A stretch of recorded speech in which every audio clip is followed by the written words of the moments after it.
So I got a question just the other day from this young lady, quite a bit younger than me, and she was saying, how are you able to stay happy being single when you really want to be in a relationship? And she was saying, especially as she's hanging out with her friends that all have boyfriends and wishing that she also did have a boyfriend.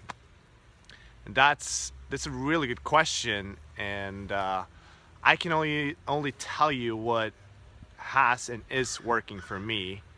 And well, I want to say two things. Firstly, I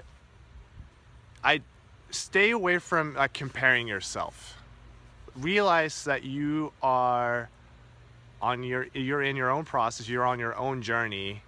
God has you on a specific journey. Now, whether or not someone meets someone earlier than you or later, it shouldn't matter, because you are on a separate journey, and what he wants to do in your life is going to be unique. It's not going to look like anybody else's. So really stay away from comparing yourself, because as soon as you compare yourself, and I've said this before, you will end up getting really unhappy.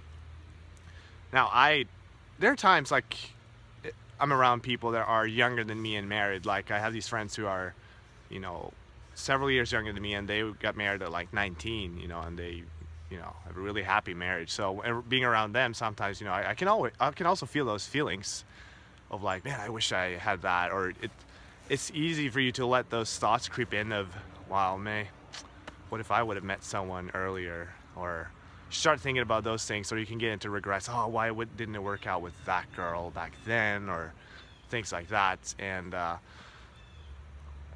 don't go down that route. Just stay focused on what God is doing, in this season. I mean, he really has everything that you need. And if you just feel good and confident about your purpose and what you're supposed to be doing in this season, and you're just moving forward, stay focused on that. That's really helped me. So that's first and foremost. And then number two, realize that the feelings that you have are totally fine. They're totally okay. Nothing is wrong with you. If you never had those feelings of, man, I really miss someone, like I really wish I was with someone right now. If you never had those, you would never get married. I certainly wouldn't. So, but with those feelings, you have a choice. You can either go down the route of feeling, kind of sorry for yourself and feeling, oh man, just disappointed and all those things. And as soon as you go down that path, it's just like this downward spiral. You'll just feel even more negative. It just keeps going. And because your thoughts are so powerful in impacting what you feel. What you choose to think about really impacts how you feel to such a high degree.